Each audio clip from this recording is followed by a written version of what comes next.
Behind me is the booth of Meeple on Board Vanguard, who I am working with, and they have been very, very kind to allow us some space so we can do the interviews from here, which means that we have dozens of interviews with even more games.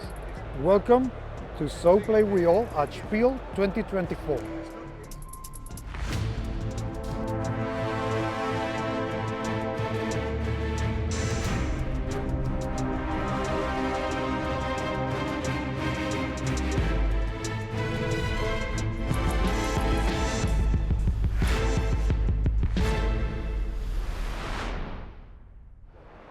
Japon Brand is an organization that I've known for, well, since I started coming to Spiel, I think 2011, and I always love coming to their booth because the way that Japon Brand, you guys promote novel designers and enable them to really get their games out, I think it's such a beautiful labor of love. It's absolutely amazing. Yeah, thank you. That's the goal. Denton, this is the first time that you and I talk. Yes. What are you doing in Japon Brand?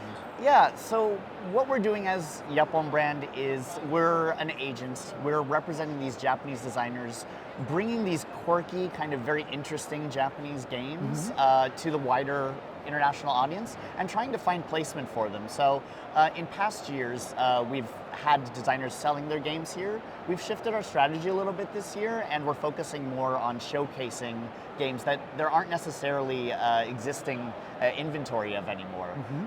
This is probably pretty well known about the Japanese board game industry at this point, but a lot of these designers are self-publishing tiny little games, very small print runs. We simply don't have the inventory to sell at this year's show, but we're trying to show these games so that people, general audiences, can get interested about them. We can gauge interest, and we can also show them to publishers and hopefully get them in the hands of people in the next year or two, right? Yeah, last year I actually got some copies. They were very kindly giving me a few copies, and I got Hey Yo Crossroads and Dot Zombies. Yes, okay. That were absolutely delightful games. Yes. Really delightful games. I'm glad that I see that you still have the advert in there for Dot Zombie because I loved it. Yes, we're also demoing Dot Zombie this year as well, trying to find the right partner for it. Let's hope you find it. Yeah. But I'm looking forward to Big Q because you sold it very well to me earlier. I think is a very unique game. Yes. Okay. So blow me. What's going on here? The meeples have come to the meeple. I'll pause for the rim shot now. Okay. This is the pool sheet here. They've all jumped in the pool, and this is a dexterity set collection game. Okay. So what you're doing on your turn is you're taking a single finger, placing that on a meeple, and trying to move that meeple off of the board without tipping over any of the other meeples and making a noise, or having your finger slip and make a noise on the board. Okay. So for example, I could go like this. Oh gosh, I'm actually going to mess this up as I'm doing it. Well, oh, come on.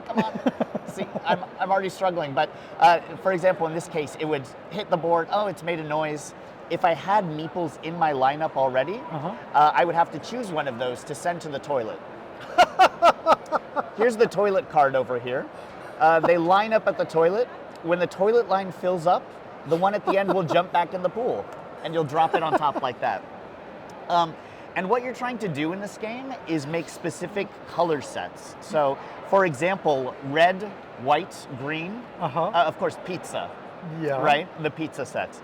That set can also, the final meeple in that set could be the start of the meeple in the next set. So I could do red, white, green, yellow, orange, and score both pizza and vitamin at the end of the game. And additionally, one other fun wrinkle, at the end of the game, for every meeple that matches the color of the meeple at the start of the toilet line, you'll get an additional point. Okay. So manipulating the toilet line, trying to pick specific meeples to make specific combinations, that's sort of where the strategy comes in. Now, I've explained this game. It sounds absolutely bizarre. Why is that? It was developed by a 9-year-old girl. Okay. She's 10 now. But still, she's designing new games, and they're all very quirky and produced by her family. So the mother's helping with the arts, the father with the business side. Yeah, it's a very unique design, something that could have only come from Japan. Elizabeth Hargraves, eat your heart out. You did Wingspan. Mwah. Beautiful. I'm sorry. That has to win. That is the best game design by a 9-year-old Yes, ever. yes. Ever. Yeah. This is so. Yeah. I mean, I don't know what to say. This Yeah. is so cool. So incredibly cool. Yeah, and I mean, you can see the artwork here. It's very much the type of independent production that you see Yeah. coming out of Japan, right? Tiny little box like this being sold at Game Market. And, you know, we're working with the family and with the designer, Sara Monobe, to promote her next game potentially. She has a new one coming out at Game Market next month, so look forward to that. I think this should get signed like that. I mean, life cannot happen without a game where you send people to the toilet. I mean, that is just unbelievable. Absolutely love it. Denton, thank you very much. I really hope this is going to get a very good home with very many publishers. Thank because you, it's thank you. fantastic. And I look forward to seeing what that young lady is going to come up with over the next few years. Because Yeah. if she keeps going, this is going to be Yeah. amazing. Yeah, I think she's got some real talent, so yeah. Wow, okay. We just started. Please, do not go away.